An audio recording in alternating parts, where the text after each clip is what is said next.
Question है हमारे पास, find the variance of hypergeometric distribution. Hypergeometric distribution का हमने वेरिएंस कैलकुलेट करना है। अगर आप इसका मूवमेंट इसका प्रोबेबिलिटी डेंसिटी फंक्शन देखें तो इसका जो हाइपर ज्योमेट्रिक का प्रोबेबिलिटी डेंसिटी फंक्शन होता है वो कुछ इस फॉर्म में होता है। हाइपर ज्योमेट्रिक की वजह से h लिखते हैं, फिर x लिखते हैं, फिर capital N small n k, और इसका जो फार्मूला होता है वो k c x आ जाता है, capital N minus k, capital N minus x, capital N minus के C small n minus x, ये हमारे पास फार्मूला होता है over capital N C small n। इसका वेरिएंस हम किस तरह से कैलकुलेट करेंगे? बेसिकली तो हमने एक्सपेक्टेड वैल्यूज़ ही फाइंड आउट करनी है। तो इसको देखिए, find the variance of hypergeometric distribution. Expected value of x हमने कैलकुलेट कर ली हुई है, जो कि हमारे पास था n k over capital N, ये आई थी प्रीवियस लेक्चर में। अभी हम क्या करेंगे? Expected value of x square calculate करेंगे, क्योंकि जो वेरिएंस ऑफ x का फार्मूला होता है वो हमारे पास is equal to expected value of x square minus expected value of x whole square होता है। ये हमारे पास इसका फार्मूला होता है। अब expected value of x square को हम लिख सकते हैं expected value of x into x minus one plus x. अगर आप इसको एक्सपेंड करें तो ये आ जाता है expected value of x square minus x plus x. ये दोनों कैंसिल आउट हो जाते हैं, तो जो रहता है वो हमारे पास expected value of x square है। इसको हमने इस फॉर्म में क्यों लिखा? क्योंकि हमें एक्सपेक्टेड वैल्यू ऑफ x का पता है और बाकी हमारे लिए इस फॉर्म में इसको कैलकुलेट करना आसान है। तो इसलिए हम जब भी expected value of x square calculate करेंगे तो x स्क्वायर को ऐसे ही लिखेंगे। ये हमने बायनोमियल में भी देखा था। तो एक्सपेक्टेड वैल्यू को हमने सेपरेटली अप्लाई कर दिया, पहले इस पे कर दिया फिर x पे किया, तो plus expected value of x आ गया। इसका formula n k over capital N होता है, इसकी एक्सपेक्टेड वैल्यू आ गई। नेक्स्ट इसको हम एक्सपेंड करते हैं। एक्सपेक्टेड वैल्यू ऑफ x जो होती है वो बेसिकली जो भी यहाँ पे e के साथ जो भी यहाँ पे होता है उसको हम लिखते हैं समीशन के साथ x into x minus one, और साथ में उसका प्रोबेबिलिटी डेंसिटी फंक्शन आ जाता है। इस फॉर्म में ये हाइपर ज्योमेट्रिक डिस्ट्रीब्यूशन है। इसका प्रोबेबिलिटी डेंसिटी फंक्शन k सी एक्स कैपिटल N माइनस के over C small n minus x, और ये capital N C small n है। ये जो आपको पता है, ये जो इस तरह का साइन होते हैं ये कॉम्बिनेशन को डिनोट करते हैं। चाहे आप इसको इस तरह से लिख लें चाहे सीधा लिख लें, आपकी मर्ज़ी है। तो इसके साथ इसको हमने मल्टीप्लाई करवाना है। अब देखें ये जो मल्टीप्लाई हो रहा है यहाँ पे x भी है, यहाँ पे x माइनस वन भी है। तो ये जो कॉम्बिनेशन है, जिस तरह बायनोमियल थ्योरम में हमने जो बायनोमियल डिस्ट्रीब्यूशन की हुई है उसमें इसको एक्सपेंड किया था, इसी तरह से यहाँ पे भी इसको एक्सपेंड करेंगे, क्योंकि हम ये दोनों टर्म्स को कैंसिल आउट करना चाहते हैं। अब दो टर्म्स के लिए हमें चाहिए, इट मीन्स हम यहाँ पे कॉम्बिनेशन का फार्मूला अप्लाई करेंगे, k factorial over x factorial into k minus x factorial. हमें दो टर्म्स को कैंसिल करना है, तो इसको हम एक्सपेंड करेंगे। x into x minus one आ गया, और k फैक्टोरियल को हम लिख सकते हैं k into k minus one और k minus two and so on, उसको चाहे लिख लें या फिर इसको आप लिख देते हैं। दो टर्म्स तक हमें चाहिए तो आप k माइनस टू फैक्टोरियल तक लिख लें, बस बाकी लिखने की ज़रूरत नहीं है। इसी तरह से x को भी हम एक्सपेंड कर लेते हैं टू टर्म्स तक, क्योंकि ये दोनों हमने कैंसिल करनी है। x into x minus one, further ये x माइनस टू फैक्टोरियल आ गया, और ये k minus x factorial as it is आ जाएगा। बेटा क्वेश्चन लास्ट में करें, अभी बस समझ लें, बाद में मैं आपको टाइम दूंगी, ठीक है। x into x minus one आ गया, x से कैंसिल हो जाएगा, x माइनस वन इस x माइनस वन से कैंसिल हो जाएगा, तो रिमेनिंग आपके पास क्या रहा? k into k minus one factorial. ये हम क्यों कर रहे हैं अब दोबारा से? क्योंकि हम इसको अगेन हमने कम्बिनेशन को एक्सपेंड किया है, अगेन हम इसको इन टर्म्स ऑफ कम्बिनेशन लिखना चाह रहे हैं। तो यहाँ पे आगे k minus two factorial over x minus two factorial ये वाला, और k माइनस एक्स फैक्टोरियल को हम लिख सकते हैं। यहाँ पे देखें ये भी 2 है, ये भी 2 है, तो यहाँ पे हम 2 ऐड और सब्ट्रैक्ट कर देते हैं, तो ये कम्बिनेशन की फॉर्म में अगेन वापस आ जाएगा k माइनस टू सी एक्स माइनस टू, और ये जो k into k minus one था ये हमने एज इट इज़ लिख दिया। अब इन सारी चीज़ों को हमने कहाँ पे रिप्लेस करना है? इक्वेशन नंबर बी में। इक्वेशन नंबर बी में आपने इसकी प्लेस पे k सी एक्स और x into x minus one की प्लेस पे आपने ये वाली चीज़ रिप्लेस कर देनी है। तो ये हमारे पास फर्दर इसके इक्वल आएगा, जिस तरह से हमने इसकी एक्सपेक्टेड वैल्यू में भी क्या किया था कि ये जो टर्म थी x माइनस, पहले उसमें x माइनस वन था, इसमें x माइनस टू है, जो भी टर्म होगी उसको आपने y के इक्वल रिप्लेस कर देना है, क्योंकि एट द एंड हमने यहाँ पे बायनोमियल थ्योरम अप्लाई करना है। इसको y के इक्वल रिप्लेस कर दिया तो x की वैल्यू यहाँ से आ जाएगी y+2 आ जाएगी। ठीक है, अब इसके साथ साथ हमें लिमिट्स ऑफ इंटीग्रेशन भी चेंज करना होंगी। जब x 2 है तो y की वैल्यू क्या होगी, यहाँ पे हमने किसको रिप्लेस किया, x-2 को y के इक्वल रिप्लेस किया है। इसको रीअरेंज करके हमारे पास ये आ गया। जब x की वैल्यू 2 है यहाँ पे रिप्लेस करें तो y की वैल्यू आपके पास 0 आ जाएगी। उसके बाद जब x की वैल्यू n है तो y की वैल्यू क्या आएगी, y = n-2 आएगा। अब ये वाला x = 2 किस तरह से आया, क्योंकि हमने 2 टर्म्स को एक्सपेंड किया है। k सी x को हमने अप टू 2 टर्म्स एक्सपेंड किया है, इसलिए इसकी वेरिएशन फ्रॉम 2 टू ऑनवर्ड आ गई। तो ये आ गया k-2c y, ये हमारे पास इस फॉर्म में आ गया। यहाँ पे y लिख दिया, उसके बाद x-2 की जगह पे y आ गया, capital N-K as it is आ गए। यहाँ पे जो x था वहाँ पे हमने y+2 लिख दिया, बाहर माइनस है तो इसलिए ये माइनस में हो गया, over capital N-C small n। ठीक है, ये तो ये हाइपरज्योमेट्रिक डिस्ट्रीब्यूशन का इसको एज इट इज़ लिख दिया। अब अगर हम इसको फर्दर देखें, जो हमने फार्मूला कल किया था वो क्या था कि अगर इस फॉर्म में हो, यहाँ पे a और b डिफरेंट नंबर्स हों, तो उन पे ये वाला हम फार्मूला किस तरह अप्लाई करेंगे, इन दोनों को ऐड कर देंगे। ऐड अगर करेंगे तो ये आ जाएगा कैपिटल N-2। और ओवर वाले में से हमने क्या किया था, ओवर वाले में से हमने ये लिख लिया था बाय फार्मूला। ये आपने कल एक रिज़ल्ट किया था, वो आपको याद भी होना चाहिए, याद होगा तो आप अप्लाई करेंगे। इट मीन्स जो एक्सपेक्टेड वैल्यू है x × x-1, ये किसके इक्वल आ गया, k × k-1, और इसके फैक्टोरियल कम्बिनेशन को फैक्टोरियल की फॉर्म में हम लिखेंगे तो कैपिटल N-2 फैक्टोरियल, उसके बाद स्मॉल n माइनस,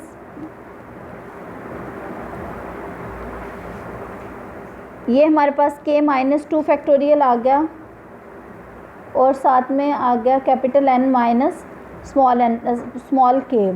यहाँ पे ये k है, तो इसको जब आप लिखेंगे तो ओवर में भी इसी तरह इस पे भी आपने कम्बिनेशन का फार्मूला लगाया, इसको एक्सपेंड कर दिया, इनको मल्टीप्लाई वगैरह किया, जो जो हमारे पास कैंसिल आउट हो रहा होगा उसको हम कैंसिल कर देंगे। कैंसिल क्या क्या इसमें हो रहा है, अब देखें यहाँ पे n फैक्टोरियल है, यहाँ पे n-2 फैक्टोरियल है। इट मीन्स हम इस n फैक्टोरियल को अगर एक्सपेंड कर लें, n factorial is equal to n × n-1 × n-2 factorial में, तो ये जो है ये हमारे पास n-2 फैक्टोरियल इससे कैंसिल आउट हो जाएगा। इसी तरह से इसको भी अगर आप एक्सपेंड कर लें, n फैक्टोरियल को भी आप एक्सपेंड कर लें दो टर्म्स तक, तो इसकी जगह पे n फैक्टोरियल n-2 फैक्टोरियल जब इससे कैंसिल होगा तो इसका क्या रिमेनिंग पार्ट हमारे पास आएगा, ये आएगा कैपिटल N × n-1, क्योंकि इसके बाद था कैपिटल N-2 फैक्टोरियल जो कि इससे कैंसिल आउट हो गया। इसी तरह से ये जो n-2 फैक्टोरियल है ये यहाँ से कैंसिल हो गया और इसके रिमेनिंग पार्ट ये आएंगे, और साथ में ये k × k-1 as it is, और capital N minus small n over capital N minus k factorial. इसी तरह से इसको भी हमने सिंप्लीफाई कर लेना है। इस सब को आपने सिंप्लीफाई कर लेना है। सिंप्लीफाई करने के बाद आपके पास ये वाली फॉर्म आ जाएगी। ठीक है, ये आपके पास ये फॉर्म आ जाएगी।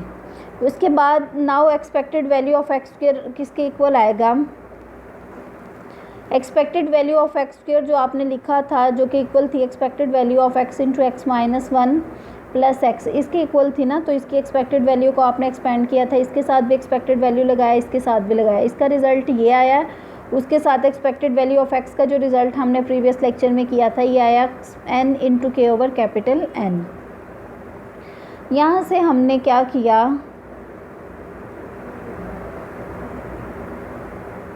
n k over capital N हमने कॉमन ले लिया तो इसकी जगह पे 1 आ गया। यहाँ से n k over capital N ये भी कॉमन आ गया, तो रिमेनिंग क्या बचा, small k -1 × small n-1 over n-1 ये रह गया। अब इसका हमने एलसीएम लिया, एलसीएम लेने किसका लेंगे, कैपिटल N-1 का, तो इन दोनों को मल्टीप्लाई करेंगे, ये आ गया n k -n+1, और यहाँ से ये इसके साथ मल्टीप्लाई होगा प्लस n-1, इसको कैंसिल आउट करेंगे। उसके बाद हमने कॉमन लेना है। कॉमन किस तरह से लेंगे, यहाँ पे देखें ये आपके पास 1 और -1 दोनों कैंसिल हो जाएंगे, तो रिमेनिंग ये वाली टर्म रह जाएगी आपके पास k माइनस n प्लस 1। तो हम क्या करेंगे,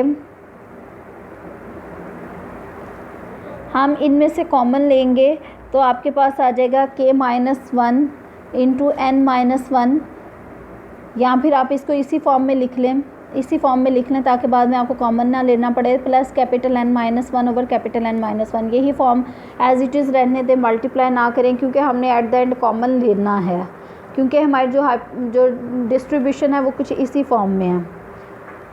नेक्स्ट देखें यहाँ पे क्वेश्चन, तो एक्सपेक्ट वेरिएंस ऑफ एक्स किसके इक्वल आता है, expected value of X square minus expected value of X whole square. Expected value of X square तो इसकी इक्वल आई है, और एक्सपेक्टेड वैल्यू ऑफ एक्स किसके इक्वल थी, एन के ओवर कैपिटल एन। इस सब का हमने स्क्वायर लिख दिया। अब इसमें भी एन के ओवर कैपिटल एन है, यहाँ पे इसका स्क्वायर है, तो हमने कॉमन लिया एन के ओवर कैपिटल एन।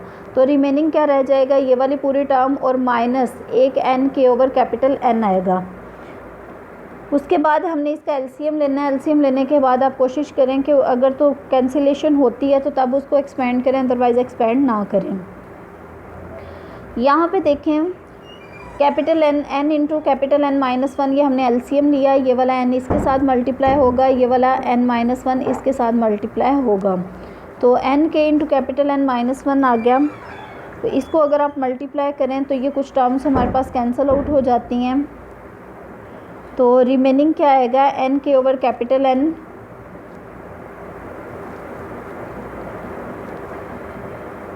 साथ में आपके पास ये वाली सारी टर्म्स आ जाएंगी। इसमें से आपने कॉमन लिया एन के,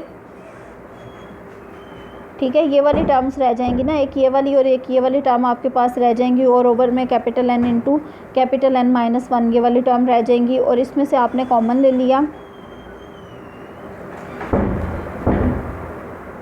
कॉमन लेने के बाद आपने अगेन इसको इसी फॉर्म में लिख दिया।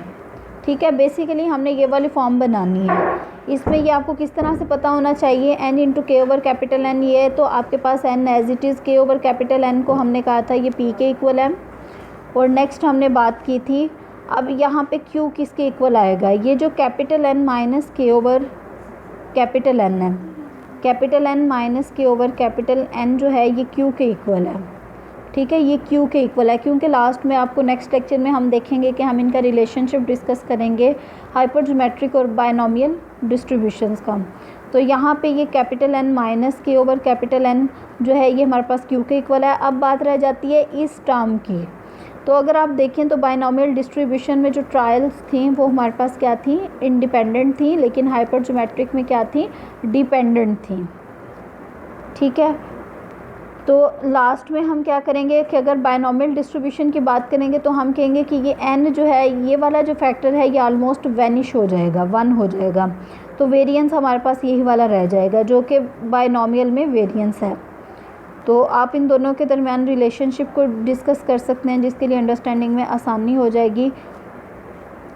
अब ये किस तरह से 1 को अप्रोच करेगा, if capital N is very large, अगर कैपिटल N बहुत लार्ज हो as compare to small n, small n के साथ कंपैरिजन में कैपिटल N बहुत ज़्यादा बड़ा हो, जिस तरह से ये एग्ज़ाम्पल है। एग्ज़ाम्पल देखें, अगर आपके पास 100 है माइनस स्मॉल n बहुत ज़्यादा स्मॉल है, आप 2 लिख दें, ओवर 100 माइनस 1, तो आप देखेंगे कि ये आलमोस्ट 0.8999 कुछ इस तरह से आएगा, जो कि 1 को ही अप्रोच करेगा। तो ये किस केस की बात करें कि ये जो हाइपरज्योमेट्रिक डिस्ट्रीब्यूशन है ये बायनॉमियल में कन्वर्ट हो जाता है। In such condition hypergeometric distribution approaches to binomial distribution. Binomial में क्या थी, विद रिप्लेसमेंट थी, इट मीन्स जो ट्रायल्स थी वो इंडिपेंडेंट थी, ट्रायल्स इंडिपेंडेंट थी। लेकिन जो हाइपरज्योमेट्रिक है वो विदाउट रिप्लेसमेंट है, तो ट्रायल्स जो हैं वो डिपेंडेंट हैं। बस इनका डिटेल्ड जो रिलेशनशिप है वो हम बाद में देखेंगे। जो आपने जिस पॉइंट पे आपने वो ज़्यादा फोकस करना है वो यही है कि आपने मल्टीप्लाई जब भी करवाना है सिंप्लीफिकेशन के लिए, उसके बाद आपने कॉमन भी लेना है, क्योंकि एट द एंड हमें एक्सप्रेशन जो है वो फैक्टर्स की फॉर्म में चाहिए। कोई क्वेश्चन है तो पूछना है।